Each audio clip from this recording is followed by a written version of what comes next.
মিলিটনে একদিনে বিগ বালিকা প্রশ্ন করলো কৌশল এসে যা তোর নাম কি রে? আমি বললাম খুশমন্তর।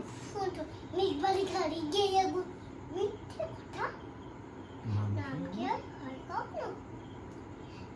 আমি বললাম নিশ্চয় হয় আমার গল্পটা শোনো শোনো রাজা সে বললো সেই তো রানী সেই সেই তো তো রাজা, রাজা সেই তো একই একই দায় ভাগ্য। দলয়া সেটা একই রাজার কুমার আমার শুনতে পক্ষীরা হচ্ছে। শুনবো না আর?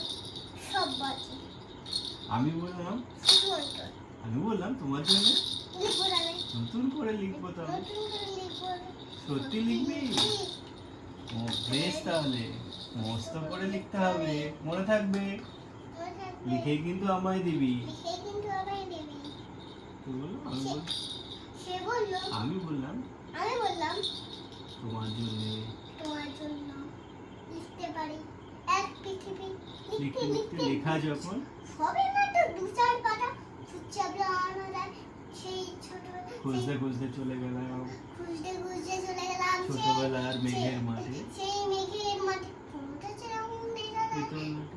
তার মধ্যে দেখা যায় একজনকে মনে হলো একটু অন্যরকম। অন্যরকম এগিয়ে গিয়ে বলে কি তুমি কি সেই? মেঘবালিকা তুমি কি সেই মনে তো নেই সে বলেছে মনে তো নেই, মনে তো নেই আমারও সব মনে তো নেই। আমরা সব মনে তো নেই আমি বললাম তুমি সেই লিখতে বলেছিলে আমায়।